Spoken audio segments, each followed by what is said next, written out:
Manila,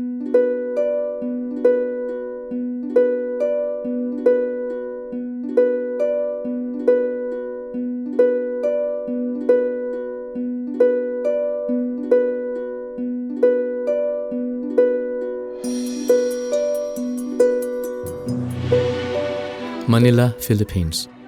Dozens of demonstrators have gathered in front of the Japanese embassy. Most of them are elderly women. The asphalt is burning, but these grandmothers are tough. For more than 1 hour, they endure the heat, demanding justice to what has happened to them more than half a century ago.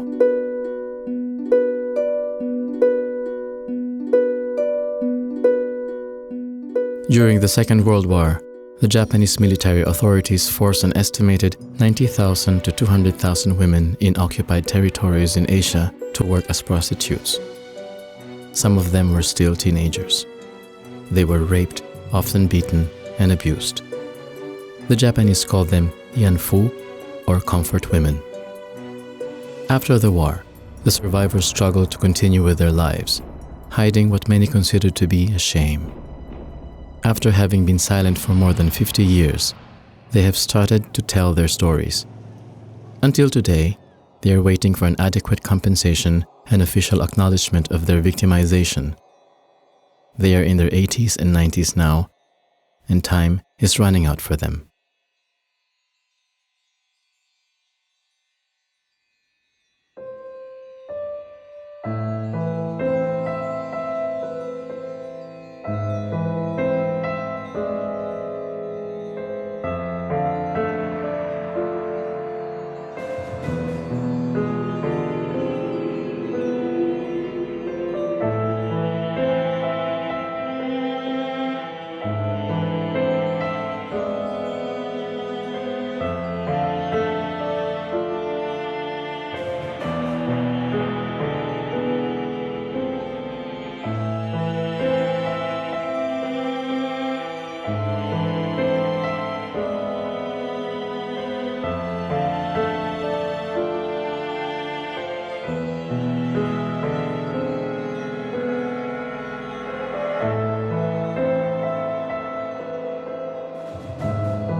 One son and two daughters. Two daughters. That's my youngest daughter. Yeah, that one. Yes. This one is the eldest. That is the Wala si oldest. Maring Belen ha. Ay, tulog ba? Babae, dalawang lalaki dati sa babae. Kung tama ka. Bata mo pa.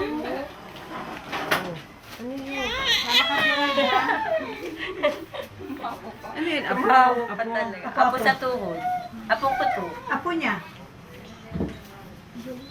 Marami rin ako apuan. Ito kayo sa bahay. Kung ba yung nagugupit baga ako ng mga buwan, kung minsan nalakad ako papunta doon, tinitingnan ko yung bago dyan na ginagawang malaking bahay na basketballan daw yan. Yan po ay binibili namin ng isang bultong ganyan. Yan, dalawang bulto na yan binili namin 500. Yan pa ang ano. Si plastic yung nalalagyan. Yan po ang aming hanap buhay dahil wala man akong lalaki, ang aking anak na byuda man, wala man ng asawa. 4 ang anak pa na high school. Ito po ay pag binibinta 14 pesos ang isang ito. Gaano kadami ang naiibenta niyo sa maghapon? Ito kung tuwing maga, nagbibinibinta namin, kung minsan 15, kung minsan 10, kung tutulog na sila, iiwanan na. Yan. Pag ang nanay ay sabi, sige, gawain natin, magawa tayo 15. In World War II, the Japanese Imperial Army invaded the Philippines on December 8, 1941. After months of fierce battles, they occupied the whole country.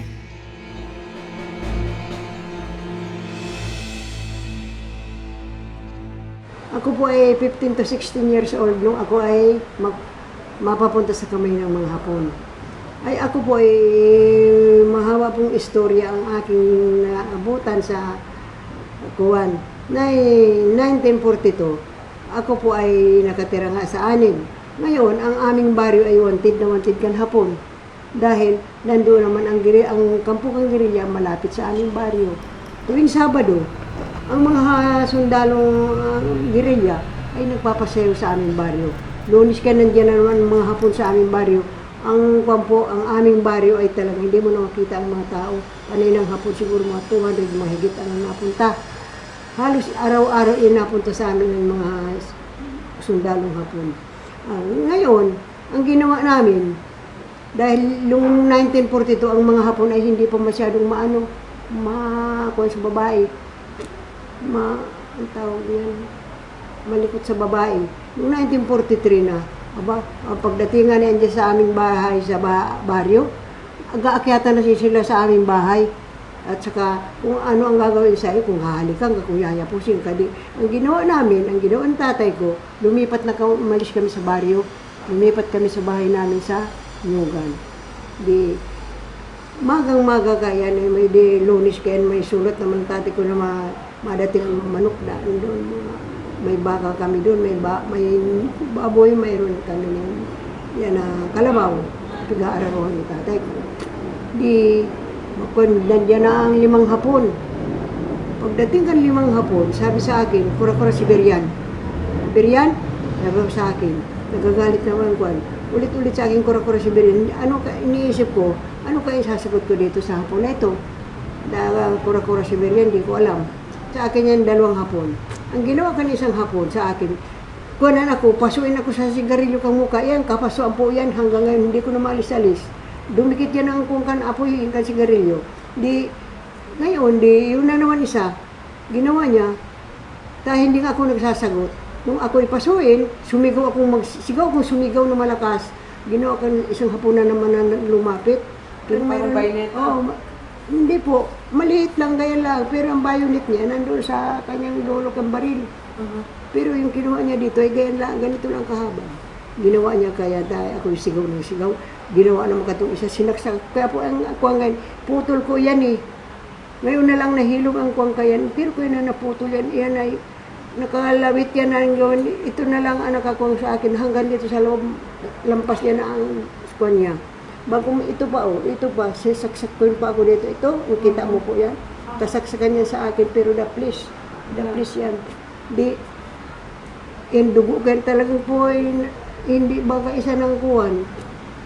Isang mahigit mga kampuan dito, mahigit pa dyan na 2 puno.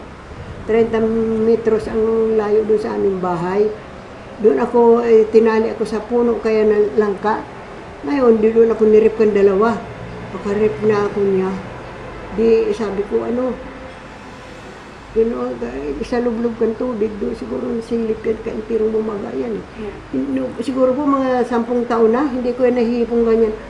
Simple na masakit. Yan, yung kurko na yan.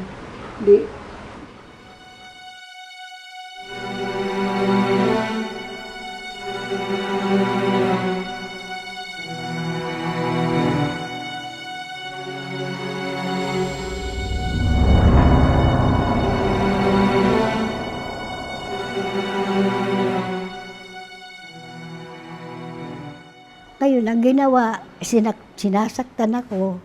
Pinagsasampal ako dahil nagpipiglas ako hanggang sinisikmuraan ako nung hapon. Nung parang nawawala na ako ng lakas, ang ginawa nung dalawang hapon, yung isa, binitbit ako sa kamay, isa naman sa paa, at saka parang baboy akong idinitsaro sa truck sa ibabaw. Yun nung nandun ako, siyempre ayaw ko talaga maano sa kanila. Ayaw ko bumaba, pero kinaladkad naman ako ulit.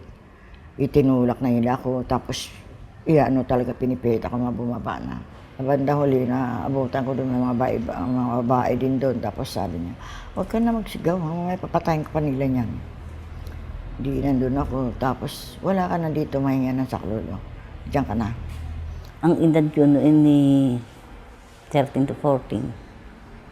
Hindi pa ako nare-regla noon. Di, nung sundan ako, nung makita ko sila, sinilip ko. Sundan ako ng mga ako na ito. Hindi tumakbo ko. Nung ako tumakbo. Siyempre, mahina lang ako sila. Tatlo sila eh. Inabutan ako ng 3 hapon. Nakiabutan yan. Binatukan akong ganyan. We are all mga bata, at least kung mga age 12 to 14 kami noon. We shouted for help. Wala. We got unconscious. When we regain our consciousness, we are already in the garrison. 2 kwarto yun. Yung isang kwarto, meron na rin isang babae. Dito sa isang kwartong pinagdalhan sa akin, walang tao. Nung binalibag nila ako doon sa pinagsasampal pa ako. Talagang galit ng galit sila sa akin. Iyak naman ako ng iyak. Iyak ako ng iyak. Lahat ng damit nila, kami naglalaba. Tsaka yung pagkain na tulong-tulong kami sa pagkain sa tanghali. Nagkukuha ng pagkain nila, naghahanda. Sa gabi na, pagkatapos nun, hindi ka pwedeng magpahinga dahil binabantayan kami.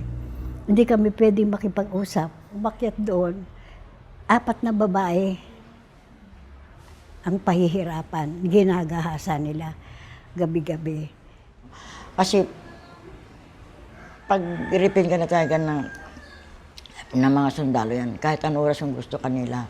Pero karamihan ginarip kami sa gabi yan. Tsaka yung nag-rip sa iyon, hindi naman yun pa rin eh. Iba na naman. Kasi rotation sila, gabi-gabi yan, iba-iba. Dako. Nung matapos yan, 3 paghahasa sa akin, yung iniwanan na lang ko basta. Umalis na sila. Siguro mga alas 7, alas 8 ng gabi, hinubaran na ako ng 3 hapon. Siyempre, ayokong pumayag. Hanggang sa saktan nila akong saktan, nawalan ako ng malay. Nung ako nawala ng malay, namagising ako, wala na. Puro sakit na nararamdaman ko. Iyak ako ng iyak. Nung araw-araw ganyan, gabi-gabi. Gusto ko na talaga na makalabas ako doon. Yung sa ginawa nila sa akin, tinitiis ko talaga yan. Ilang buwan yun na pagtitiis ko doon. Ang ginawa naman nila, ang ginawa ko, sabi ko, paano tayo makaalpas? Sabi na, maghintay ka na lang kung ano niyan sa iyo doon, bahala ka na. Bahala na tayo dito, sabi ng mga kasama ko yung babae. Paghihirap ko doon. 1 taon po kayo? Oo. 1 taon. Nagtitis ako. Wala akong ginawa kundi umiyak na lang, magdasal. Pagkakuan, sabi ko sana bago kung mamatay man ako, makita ko ang mga magulang ko. Ganun ang sakripisyo kong inabot sa kanila. Hirap ng katawan ko. Hirap ng kalooban. The Japanese military authorities installed comfort stations in occupied countries in Asia. The total number of comfort women can only be estimated, and most historians have settled on a number of 90,000 to 200,000 women. Although some of the women prostituted themselves voluntarily, the vast majority of comfort women were kidnapped or lured into these stations, where they were imprisoned and raped. Violence against women was frequent, especially in the Philippines. The purpose of the comfort stations was to cut down on random rapes, prevent the spread of sexually transmitted diseases, and leaking of military secrets to civilians.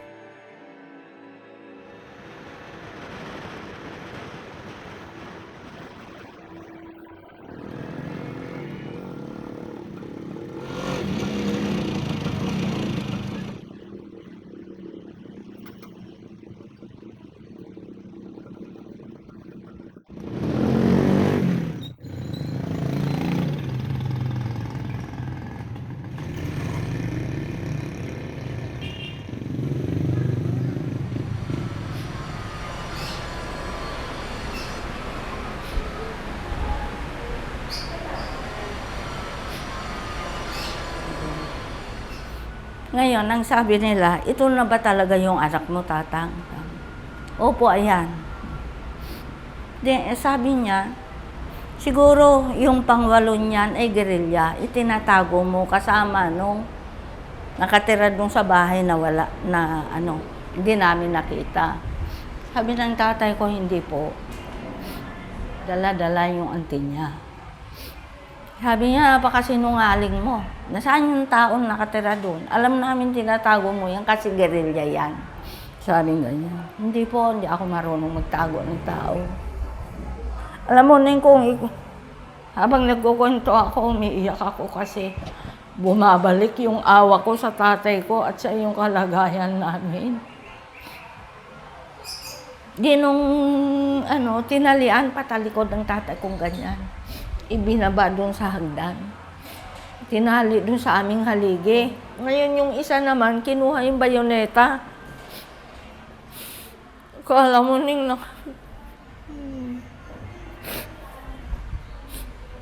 Nilalaplap na ganyan yung ng tatay ko, balat. Sabi ng tatay ko, patawarin niyo po kami, wala kaming kasalanan sa inyo. Mga anak ko, tulungan niyo naman ako, hirap na ako. Sabi yung tatay ko, kami naman sa lukuban namin ng tatay ko, pero yung dalawa kong kapatid na lalaki, inalis na nila dun sa aming bahay, ilinayo na nila. Yung kasi ang mga panganay. Tapos, kami na lang nandun. Ngayon yung nanay ko humihiyaw dun sa taas.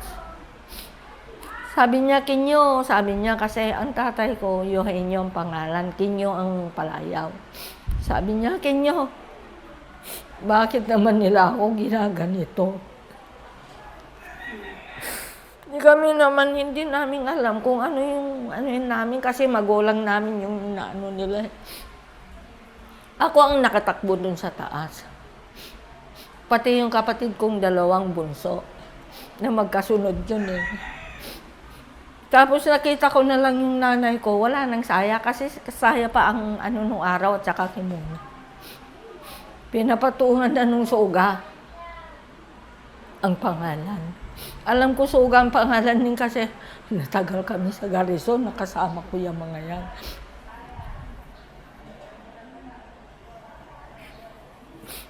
Tatay ko talaga. Sabi niya, mga anak ko, nasaan na ba kayo?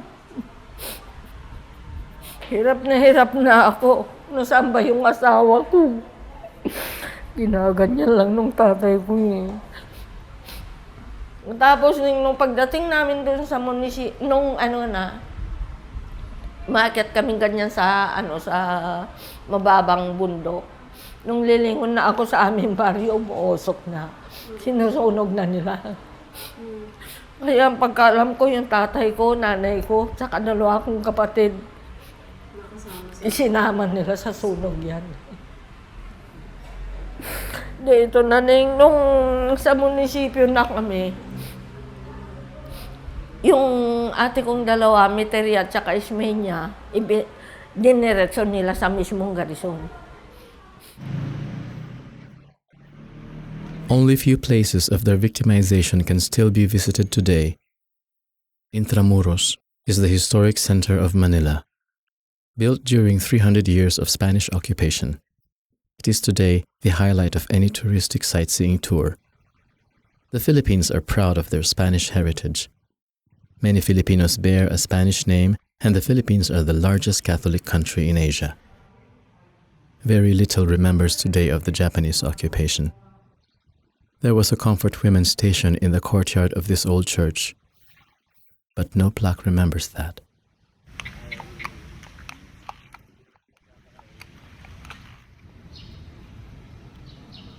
Lola Anastasia Cortez visits Fort Santiago, where hundreds of Filipinos were killed by the Japanese army. Her husband was among them. She was locked here in a dungeon for 6 months, only let out to be raped. Her TV appearances made her famous in the Philippines. Some students recognize her, and she tells them her story at the place of her victimization.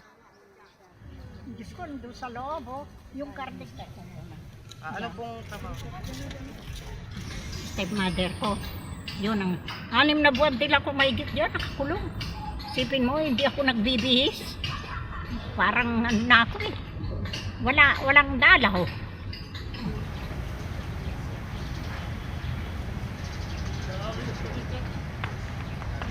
Dito, baba ako dito. Dari ko tutuwa.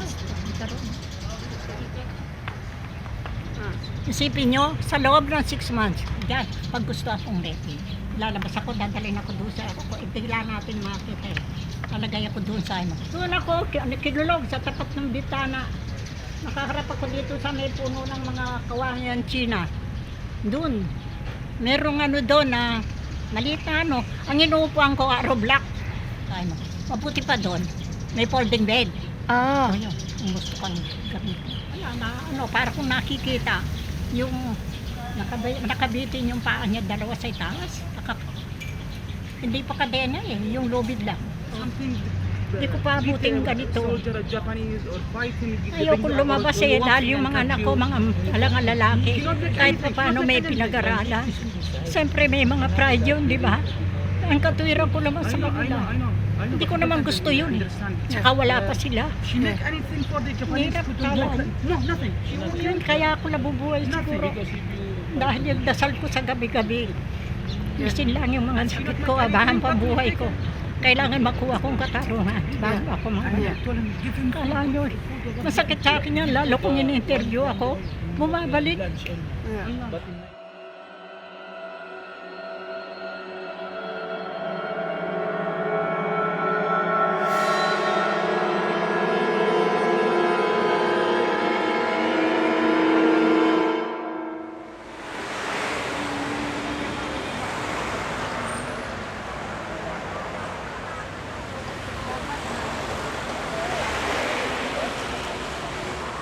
Twice a year, a demonstration is being organized in front of the Japanese embassy. Due to their old age, it becomes increasingly difficult for the Lolas to attend the demonstration. Some of them live outside of Manila and have to travel for hours. For those Comfort Women who have passed away, their children or grandchildren take their place.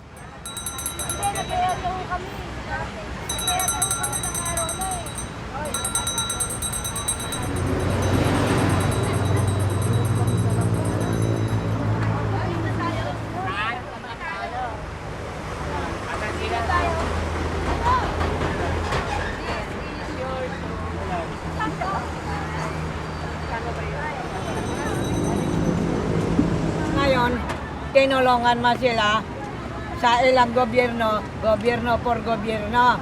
Natapos na sila. Pero andito sa Pilipinas, wala. Ngayon, wala naman na itulong. Pag pupunta doon sa Japan, nagsasabuatan lang.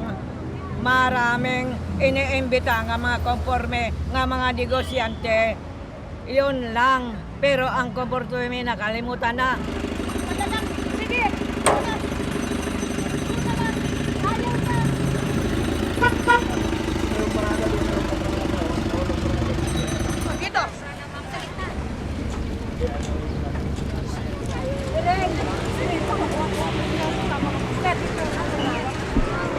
Ang pagpunta po namin dito at ibinuwagayway namin sa buong mundo yung karahasan na dinanas namin sa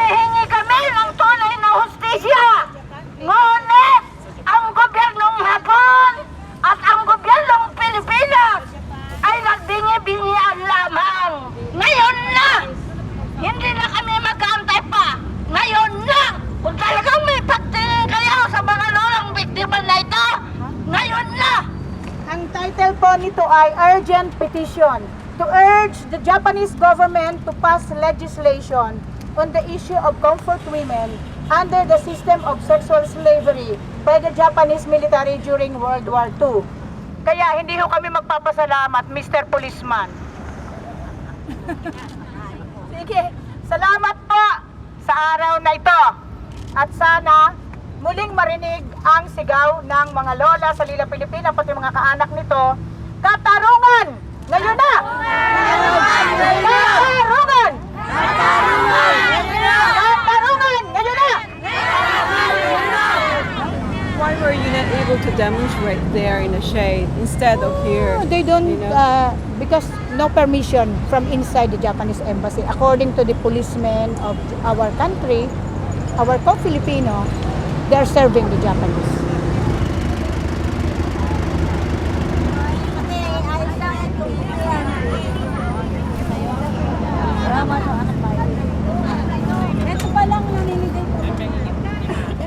When the Comfort Women went public, they were already in their 60s and 70s. Therefore, people called them Lola, the Filipino word for grandmother. They joined forces in non-government organizations such as Lila Pilipina, which organized this demonstration. We only do it twice in a year. Always by March and then August, the end of World War II. Orientation. These are the orientation. This is Lola Rosa Henson, the first Filipino comfort woman who publicly recounted. And the other Lola, she is from Samar, Pampanga, Pangasinan. So, different Lolas.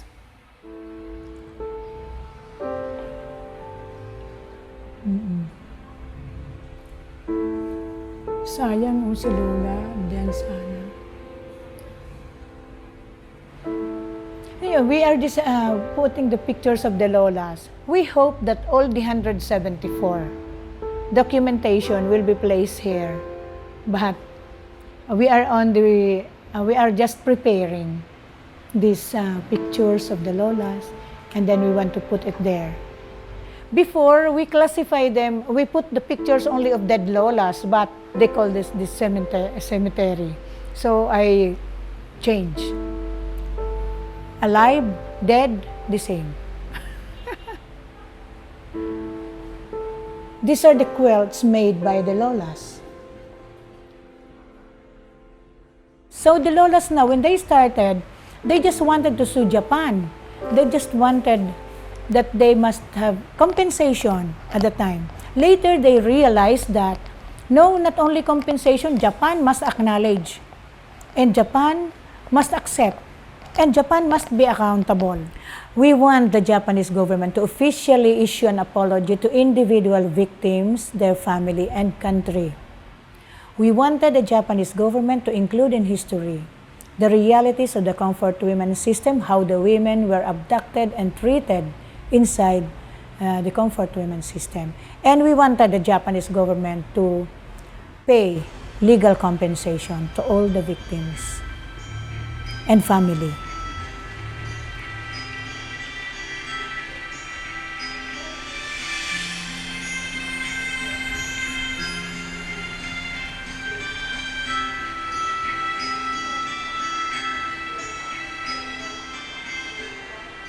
Yes, that is a very light meeting wherein they can talk to each other and then exchange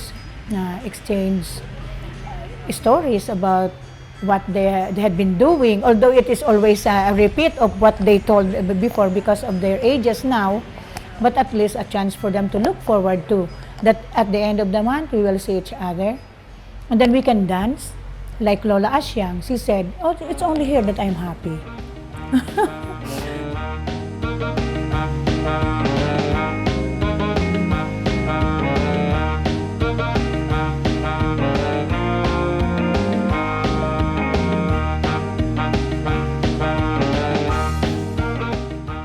1946, the Philippines regained their independence. The American way of life became the role model for a society hungry for life, and the country experienced an economical revival in the 50s. But for most comfort women, the road back to normal life was closed. After victimization, when they go out in this world, they have to face the world alone. They cannot return back to their own places, to their own family. So they go to the cities. What kind of job? Without education, and you are very young, you are a victim of sexual slavery, which you are hiding to the world. So what kind of job you will get?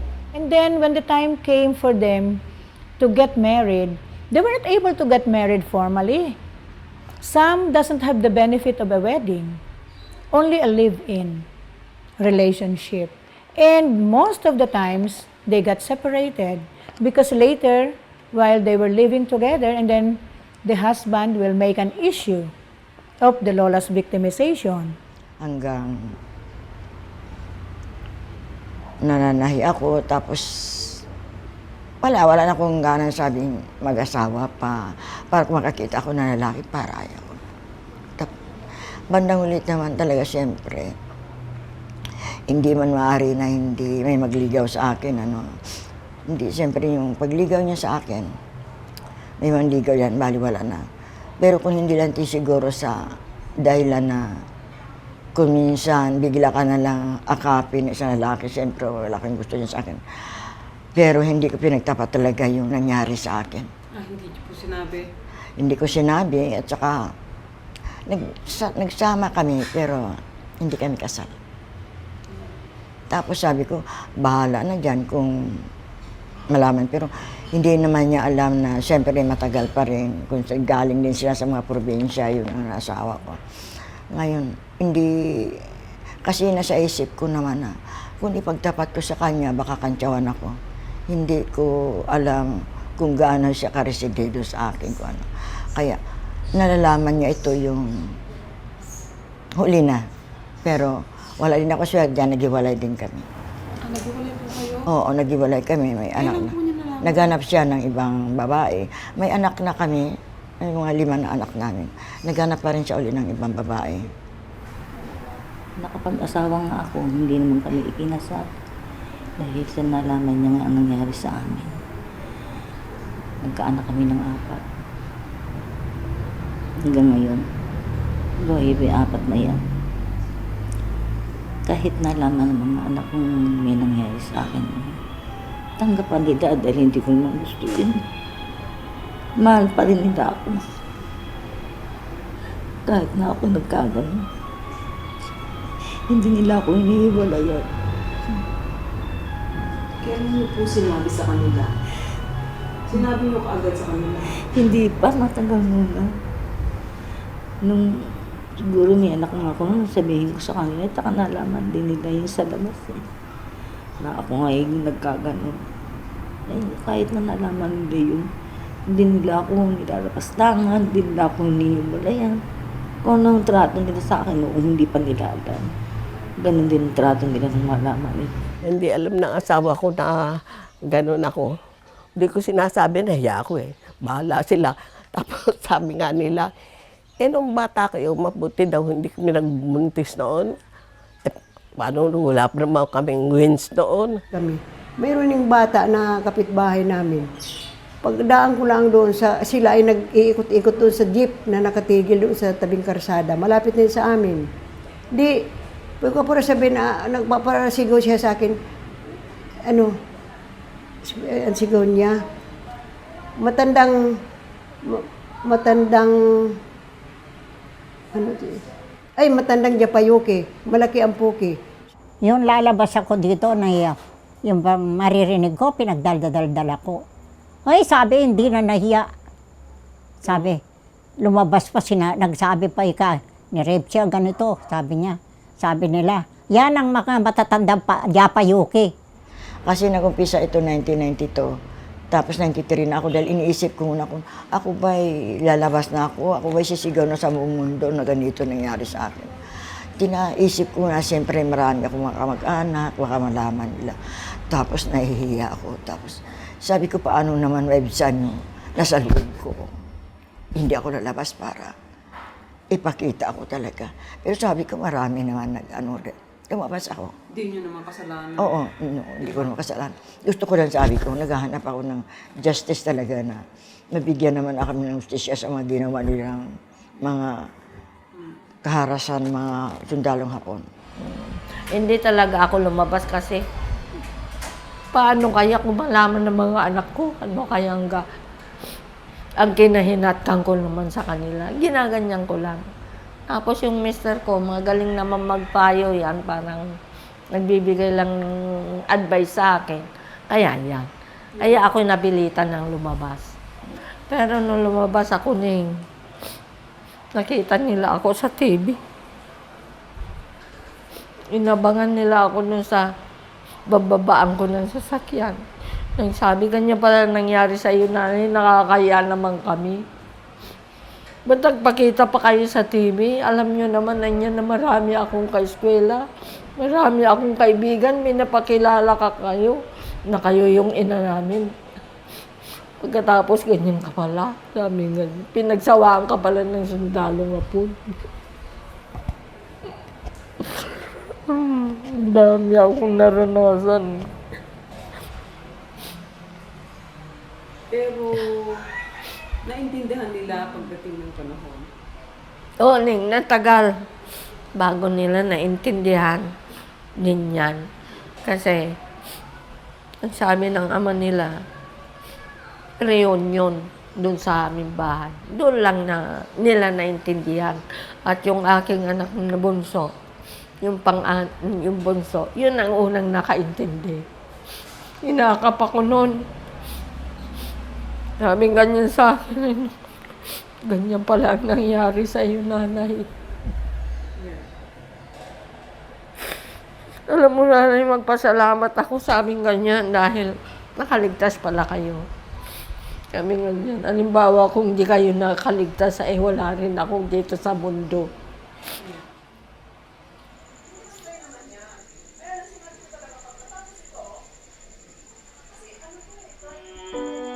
For nearly 50 years, the Comfort women kept silent about their ordeals and their stories almost became forgotten. It was in the early 1990s when Lola Rosa Henson was one of the first to publicly talk about what happened to her.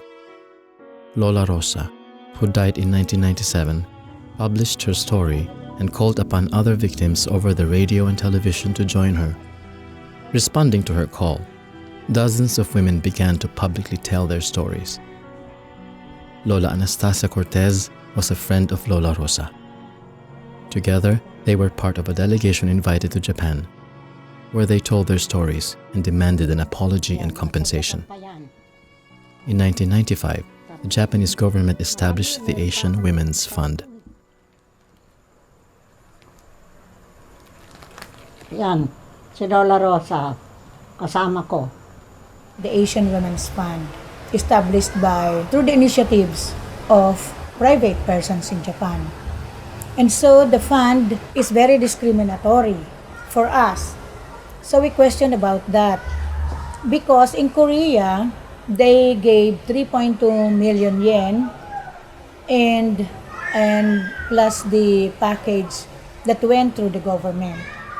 But in the Philippines, the Lolas got only, to those who applied for the fund and were approved, they got 2 million yen directly to the account of the Lolas and 1.2 million yen to the Department of Social Welfare and Development. And so we questioned the fund because why is it that it is higher in Korea? If it is a matter of choice, if I am the woman, I will choose to be raped in the first world country because you got higher compensation.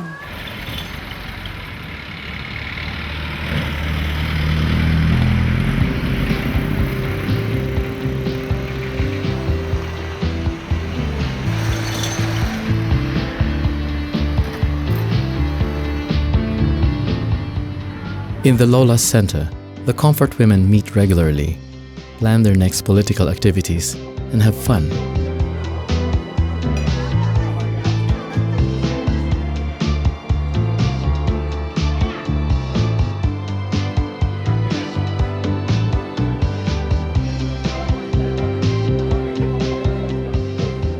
Today, the actions for the upcoming National Women's Day are being planned. They want to urge the Philippine government to support the Comfort Women's claim of compensation from Japan. Our own government doesn't have an official position about this issue. We were demanding from the Philippine government to have an official position that this is a war crime and be strong enough to call this a war crime. But until now, the Philippine government is doing nothing. The Asian Women's Fund provided Comfort Women atonement money in a written apology by the then Japanese Prime Minister Tomiichi Murayama. But until today, this chapter of Japanese history is still missing in many Asian school books.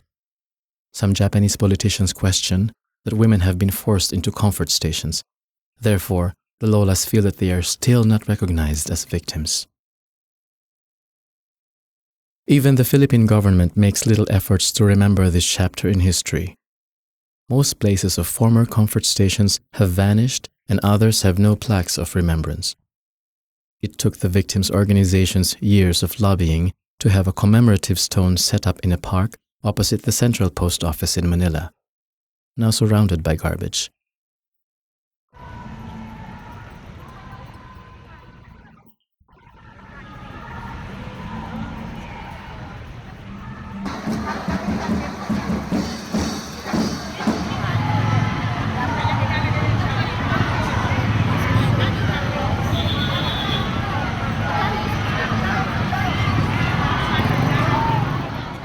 Fewer and fewer comfort women are able to attend the rally every year. But even if they don't see justice in their lifetime, they had been able to raise awareness to violence against women in war, wherever it may occur. A young generation of self-confident women follows their claim, demanding from all of us that this will not happen again, so that the comfort women will not be forgotten slaves.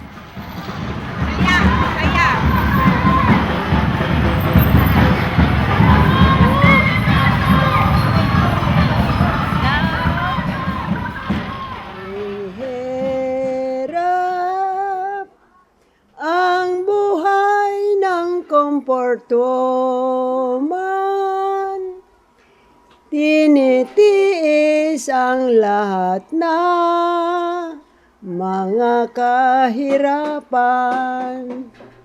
Kay hirap ang aking pinagdaanan, natutulog sa simento, walang banig na higaan.